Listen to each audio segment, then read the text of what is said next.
Olá, meus caros. Então, dando prosseguimento à exposição dos procedimentos especiais no Código de Processo Civil de 2015, nós paramos na ação monitória. Então, esses três últimos procedimentos especiais novos, na verdade, eu só tenho um que é verdadeiramente novo, porque tanto a homologação de penhor legal como a restauração de autos são procedimentos que foram mantidos no novo Código de Processo Civil. Tá, é importante falar da homologação de penhor legal, alguma coisa? Não, só uma exposição de como é que funciona e para que serve a homologação de penhor legal. O direito material, o direito civil, ele possibilita que alguns credores, para exercer o direito de crédito, para garantir o exercício de forma efetiva do direito de crédito, ele possa realizar o penhor, que é, na verdade, uma apreensão de certos bens para garantir esse crédito. Comumente acontece nos casos de hospedeiros, no caso relativo a estabelecimentos que prestam alimentos, então aquelas casas que dão moradia e alimentação para a pessoa e ela não paga, né, no caso de pensão, não paga, o credor ele pode então apreender alguns bens para servir como uma garantia do efetivo pagamento para esses devedores não ficarem sem efetivamente pagar pela moradia que ele teve, né, ou então pela alimentação que ele recebeu. Então, nesse caso, esse procedimento vai justamente homologar um penhor feito pelo particular. Então, a importância desse procedimento é justamente essa. No caso de restauração de autos, muito comum acontecer quando os autos são físicos e se perdem. Então, nesse caso, existe um procedimento para restaurar os autos que se perderam, que se deterioraram. É um procedimento que, obviamente, não deixa de ter importância, mesmo com o processo eletrônico, porque eu posso ter perdas de dados, assim como eu posso extraviar documentos. Então, são os dois procedimentos mantidos. A regulação de avaria grossa, essa é um procedimento novo para justamente analisar a avaria que aconteceu e aí, nesse caso, o legislador cuidou de tratar de um procedimento especial para tratar disso. Bem, então, agora a gente passa para os procedimentos especiais de jurisdição voluntária. Então, o que eu posso falar aqui nesse segundo slide, que a gente vai passar bem menos tempo nesse slide, é simplesmente o seguinte: todos os procedimentos de jurisdição voluntária que estavam lá no Código de Processo Civil de 73 tinham, na verdade, uma razão. Qual é? Era a necessidade de passar pelo Poder Judiciário questões, mesmo que elas não envolvessem espécies de conflitos de interesses. Por isso que o nome é jurisdição voluntária. O que o novo CPC fez? Ele realmente deixou de prever alguns procedimentos que existiam lá e passou a prever outros procedimentos que no Código de 73 estavam como procedimentos cautelares, típicos. Então ele fez uma verdadeira fusão, porque já naquela concepção do Código de 73, vários procedimentos cautelares típicos não eram verdadeiramente cautelares, eram procedimentos de jurisdição voluntária.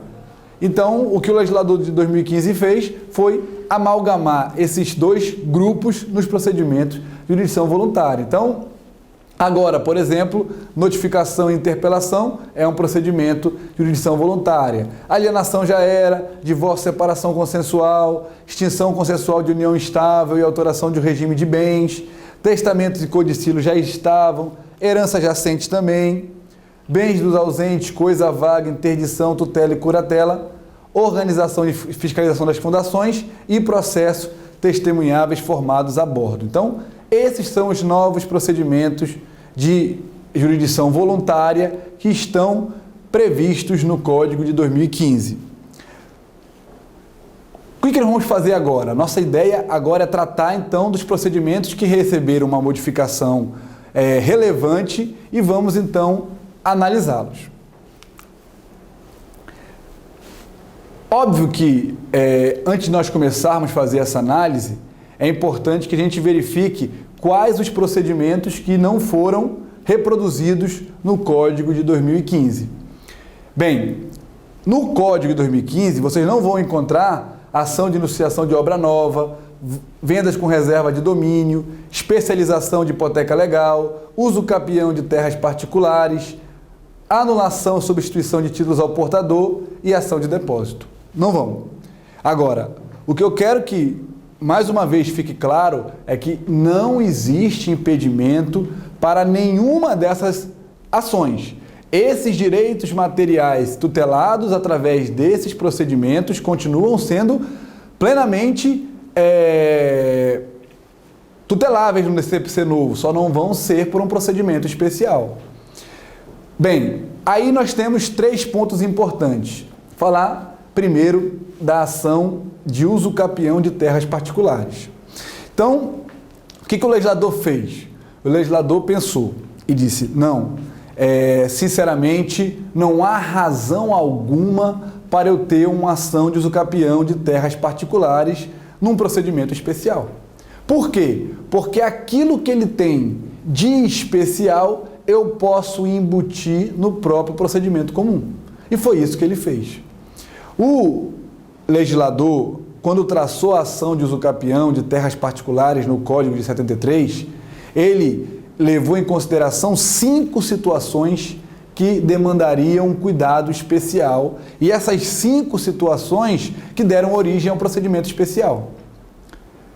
O legislador de 2015, ele não cuidou, ele achou que não era tão importante essas 5. E algumas ele manteve, só que no procedimento comum.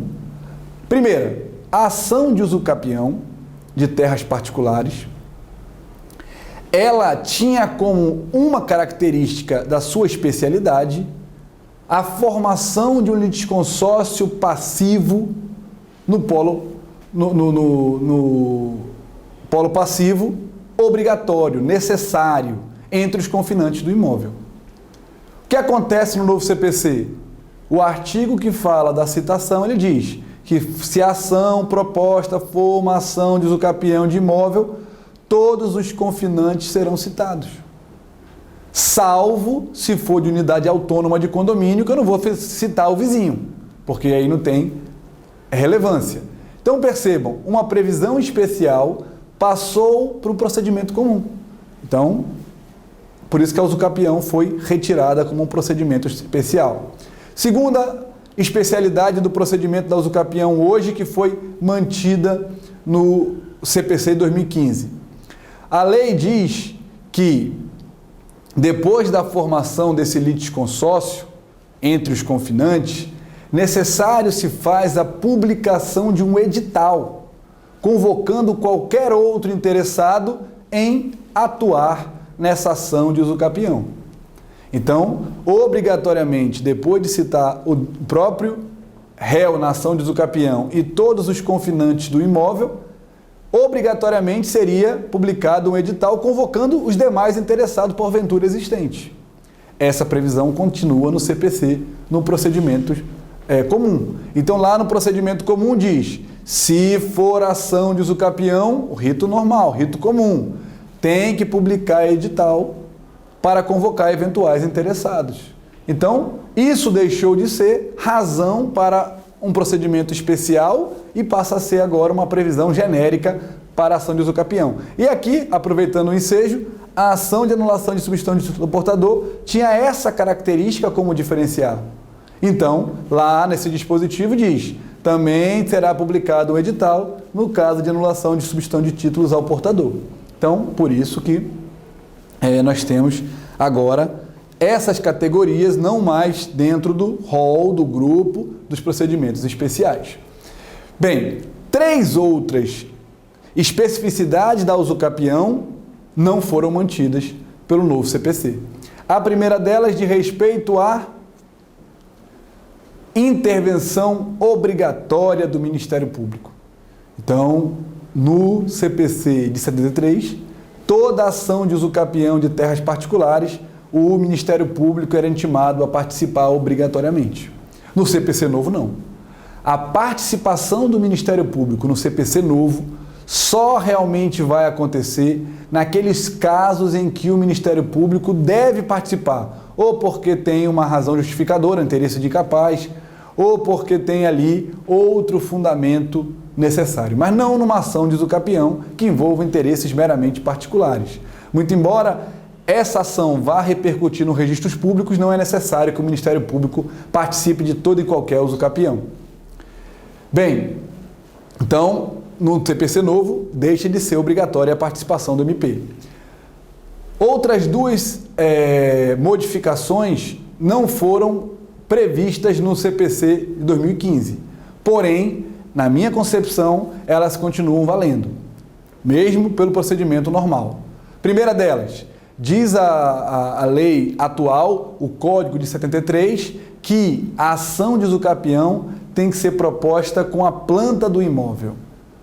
Então, quem vai ingressar com uma ação de usucapião hoje não pode esquecer de fazer um levantamento do imóvel e elaborar, claro, que contratar alguém que tenha aptidão e capacidade para elaborar uma planta do imóvel para descrever qual a área que vai ser objeto da usucapião.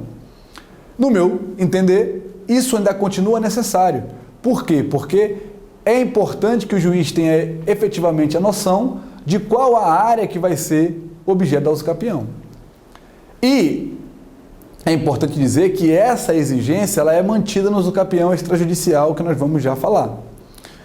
Segunda, que eu acho que, apesar de não estar mais na lei, continua sendo importante manter a intimação da Fazenda Pública para participar da usucapião. Por quê? Porque todos nós sabemos que os bens públicos não podem ser objeto da usucapião. Então, se porventura alguém está pretendendo usucapiar um bem público, é necessário que as fazendas tenham conhecimento dessa tentativa, dessa intenção, para que elas possam intervir no processo e justificar para o juiz que aquele usucapião deve ser julgado improcedente, porque o imóvel que se pretende usucapiar, ele é público. Então, eu acho que essa exigência da intimação das fazendas públicas, ela deve ser mantida no Código, muito embora não haja previsão expressa mais nesse sentido. Há para a ação de usucapião extrajudicial, e então eu posso fazer uma interpretação analógica e trazer essa exigência também para o usucapião judicial. A ação de depósito, ela desaparece como ação de procedimento especial, porque o que nós tínhamos de importante na ação de depósito era a prisão do devedor infiel. Como o STF já decidiu que essa prisão não pode acontecer, deixa de existir motivo suficiente para um procedimento especial de usucapião. E, por segundo, a outra possibilidade, outra especificidade desse procedimento era a possibilidade de uma liminar. Como a tutela antecipada, a tutela cautelar concedidas de forma anterior ou concomitante ao processo já foi generalizada, deixa de existir razão para a ação de depósito como uma categoria autônoma. Bem, então, ultrapassadas essas fases, agora nós vamos passar para a análise dos procedimentos especiais em espécie e ver, na verdade, só aquilo que efetivamente vai mudar no novo Código. Bem, então, o usucapião, como eu falei, deixa de ser um procedimento especial, deixa de ter aquela previsão de como a ação deve ser proposta, que era a previsão que existia no CPC atual, tinha um procedimento específico para ele e passa a ser procedimento comum, mas com algumas especificidades. Uma das especificidades está justamente no 246, parágrafo 3º, que eu acabei de mencionar. Na ação de usucapião de imóvel, os confinantes serão citados pessoalmente, exceto quando tiver por objeto unidade autônoma de prédio de condomínio, caso que tal citação é dispensada. Então, como eu falei, essa previsão não está num procedimento especial, mas está justamente num dispositivo que trata do procedimento comum. Publicação de edital. Como eu falei, não há necessidade mais de um procedimento especial para dizer que na usucapião tem edital, porque esta previsão está no procedimento comum. O artigo 259, ele diz: serão publicados editais na ação de usucapião de imóvel e, como eu falei, na ação de recuperação ou substituição de título ao portador. Então, está aí o 246 e o artigo 259, que justificariam uma ação especial, eles foram trazidos para o procedimento comum. Bem, agora começa realmente uma modificação interessantíssima que o Código Novo fez, o Código 2015, com relação ao uso capião. O que o Código fez lá nos artigos derradeiros? O Código alterou o artigo 216 da Lei de Registros Públicos. Então, o que ele fez? Ele criou, o Código criou na Lei de Registros Públicos essa previsão aqui. Então, agora, o artigo 216 da Lei de Registros Públicos, ele vai ser sucedido pelo artigo 216A. Então, quando nós pegarmos a Lei de Registros Públicos alterada, essa previsão vai estar lá. E o que faz esse artigo 216? Ele trata da uso capião extrajudicial. Ou seja, eu não preciso mais, para usucapir um bem, de obrigatoriamente passar pelo Poder Judiciário. Porque agora, em razão dessa tendência à desjudicialização, como foi com a ação de separação consensual, como foi com a ação de divórcio, como foi com outros procedimentos que realmente deixaram de obrigatoriamente passar pelo Poder Judiciário, aconteceu isso agora com a usucapião. Então, eu posso usucapiar o imóvel no cartório, né? O procedimento ele vai ser instrumentalizado, ele vai acontecer, eu vou passar para o registro daquele imóvel com um procedimento fora do Poder Judiciário, do início ao fim, no cartório. Então, isso é importante e pela importância eu vou falar desse procedimento no próximo bloco. E aí nós vamos estudar todas essas modificações que foram implementadas pela inclusão na Lei de Registros Públicos do artigo 216A.